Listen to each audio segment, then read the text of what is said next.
If a sound soul dwells within a sound mind and a sound body, what kind of soul dwells within trash?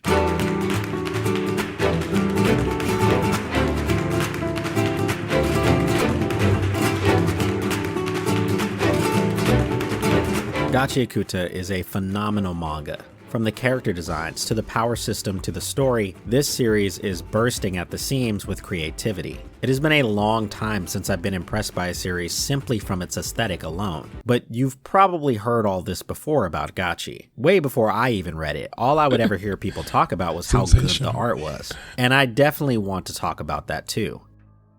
Kei Urana, the mangaka of Gachiakuta, breathes so much uniqueness and life into the pages, to the point it affects aspects of the story you may not even notice at first glance. But there is something deeper that intrigues me about Gachi, an aspect I don't think gets talked about enough, something that truly sets this story apart from its contemporaries, and why I consider Gachi to be the true spiritual successor to Soul Eater, in more ways than just the art. Today I want to talk about what makes this manga so special to me. Today I want to talk about Gachiakuta.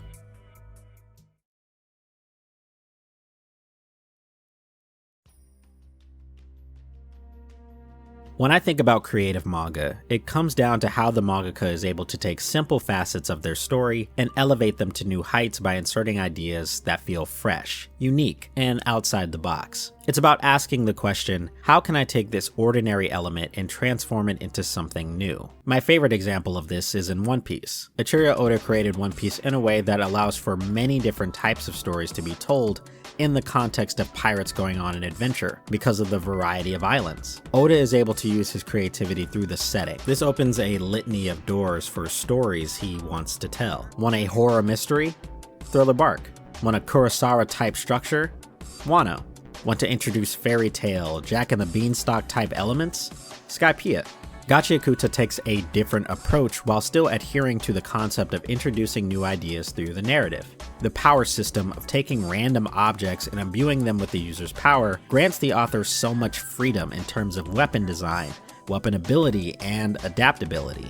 Gachi has some of the coolest designs and weapon abilities I've seen in a long time, especially when you look at Rudo, who we will talk about a little more in just a bit, whose power is using the full potential of an item he touches. Because the power system is based upon how much the individual cares for the object they use to fight, it draws upon their personality. It's a part of them, so as they grow, so does the weapon, which really opens a host of doors in terms of where the story could go. Even small, seemingly insignificant things can become major plot points that show growth, resolve, or really whatever you want. Urana really cracked the code with this method, but it can only be used to its fullest effect because Urana is such an amazing artist who can come up with amazing designs. Personally, so far my favorite weapon I've seen is Engine's umbrella. It can burst through walls, shred multiple enemies at once, block attacks, and we still haven't seen the full extent of what it can do. And speaking of Engine, the other area Urana shines is in the character designs, which are incredible. Edgy and punk with hip-hop graffiti inspired aura. From the way the characters dress, the way they style their hair, they're all unique in their own way. Not a boring design in sight, and man are there some peak character designs littered throughout this manga. But it doesn't stop there. The designs themselves are great, but Urana is a master at presentation as well. From the epic paneling, fluid motion, and intense expressions, there's personality bleeding from every corner of the pages. One thing I don't get to talk about enough is character acting. Or at least that's the phrase, I think. It's essentially how artists/animators make the characters behave, move, emote, to make them feel more like real people instead of stiff action figures waiting for their next line. You can see this more clearly in anime, of course, since animation is all about movement, but it's much harder to convey in manga. But Gachi pulls it off so great because the expressions are so loud. It comes back to the personality aspect. Urana knows how to give life to these characters. Take chapter 85. Something as simple as showing how bad Engine's poker face is during the intro part of the chapter. It has nothing to do with the story, but it's a great piece of characterization done in the background of the actual focus point of the chapter. Design, personality, creativity. These elements are what make Gachiakuta fun to read. It's hard to imagine anyone picking it up and not having a good time while they're reading it, or to just get sucked into how cool it is. It can be funny, dark, colorful, and intense just from the art alone. But like I said earlier, if you've been aware of Gachiakuta, you probably heard all of this before from your other favorite AniTubers. No, seriously, there are a ton of videos discussing the art of Gachiakuta and of course the unique power system, which is to be expected, but also puzzling. For as amazing as the art and the creativity of this series is, it's not the only thing that makes this series great. And to be honest, it might not even be the main thing for me. The thing that turns this series into a contender of one of the best new age shonen is the writing. The core theme of Gachiakuta is what hooked me the hardest. The theme of understanding the gray of humanity. And this theme is perfectly illustrated through the eyes of the protagonist, Rudo Sherbrek. From the beginning of the story, Gachiakuta presents the reader with Rudo's understanding of the world, brought up in a city that draws a clear line between the people who are deserving and those who are not. All Rudo has ever really known in his life is agony, by way of his tattered hands, and the life he and others in his village are forced to live, outside the walls where the rich, wealthy, and well-treated people spend their days. This framing gives us a way to understand Rudo's state of mind as the story unfolds. While Rudo detests the way things are, and would like to rage against it, viewing the world through this black and white lens is all he knows. The oppressed versus the oppressor, us versus them, me versus the world. Something Rigoto tried his best to lead Rudo away from, but due to Rigoto's death, Rudo being exiled, and the betrayal he felt from his original love interest as he was cast into the abyss only strengthened this outlook. Those in the sky are my enemy. They are the bad guys, and I must do anything I can to take them down. It is here on the ground, the garbage-covered, monster-infested, scumbag housing strange land, where Rudo will have to contend with his worldview as he does what he can to get back to the sky. It is by way of joining the cleaners where he will make friends,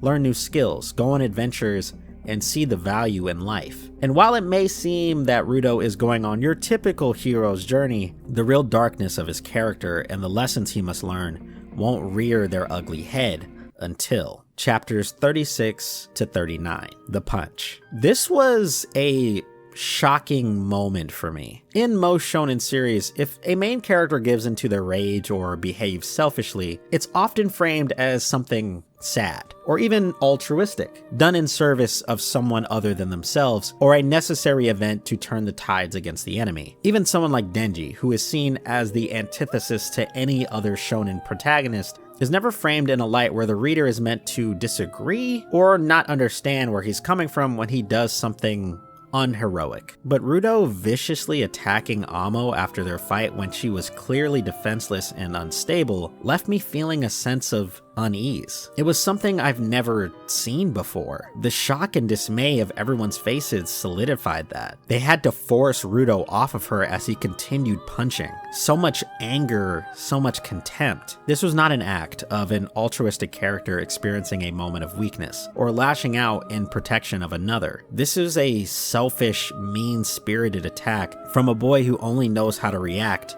through violence. The opening panel of chapter 38 being Rudo's hovering fist ready to swing on Amo, surrounded by darkness, is a haunting image. But at the same time, it's kind of what makes Gachiakuta so great to me. Like, it's not at all what you would expect from a protagonist like him, and that's kind of the point. Nothing on the ground is what you expect. There's nuance here. The lines between good and evil are not clear, and they never are when it comes to humanity. Heroes can be self-serving and have darkness within them. Villains can be kind and express love and hope for the future. By the very nature of the power system of Gachiakuta, this concept can be observed. In order for weapons to be used to their fullest extent, the items have to be cared for. A deep connection and bond is formed between the user and the object. The better cared the object is, the stronger it becomes. The fact that raiders can possess strong weapons and wield them flies in the face of this black and white worldview that Rudo has held. Characters like Jabber, who come off as homicidal maniacs, are capable of having such a powerful bond with his weapon,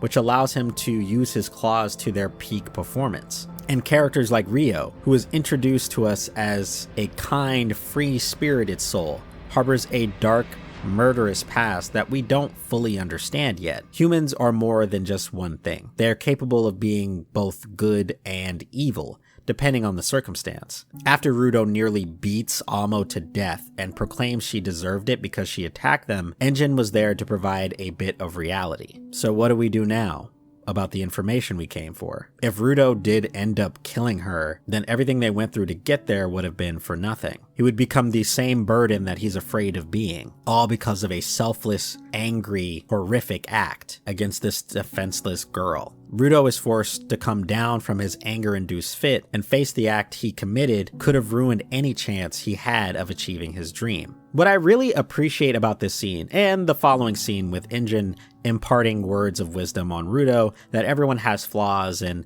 what's important is how you work to improve yourself, is that it shows how Rudo is not naturally drawn to good deeds. His flaw is that he naturally wants to lash out. At his core lies a darkness he cannot shake, but he has an opportunity here to learn kindness, to learn how to work with others, and to see past his naive understanding of the world. Such blanketed views block people's judgment and stop them from seeing the bigger picture. Rudo will have to learn how to sense the good and the bad of others, no matter what side they're on, if he hopes to survive, and I think that's a very fascinating approach for a protagonist like him to go on. The current events of the manga showcase Rudo exercising patience and resolve for what needs to be done, learning how to put his childish whims aside and find the best route to achieve his goals. While the Tamsi reveal is shocking and holds a ton of meaning for where the story is headed, Rudo is trying his best to unfold all of the secrets that are ahead of him, and I can't wait to see more character development like what we got during chapters 36 to 39. The writing in Gachiakuta is so good. I don't understand why no one told me how good it was. Like, all the mystery around the Watchmen series and the Canvas Town section is just the kind of stuff I love. There's so much whimsy and intrigue in this manga, which I don't get to say enough about Shōnen, except for One Piece, of course. I said this earlier, but I mean it when I say Gachiakuta is the spiritual successor to Soul Eater that I've always dreamed of. The hard focus on aesthetic, great character designs with an incredibly engaging premise, solid cast of protags and antags and side characters. It's goofy, it's silly, it's bombastic, and heavy metal badass. We even get a Soul Eater reference with the drawing of the smiling moon. Come on, dude, it's so cool. Studio Bones better not mess this anime up. It's supposed to come out sometime next year, I think, though we haven't gotten much in way of footage yet, just visuals here and there, but I can't wait for it to release. Also, I think Engine's gonna die. I don't know, I don't have any proof for that. It just seems like the most obvious thing to happen, you know? Like he's too cool and like strong, and there's like no way he lives, right? Anyway,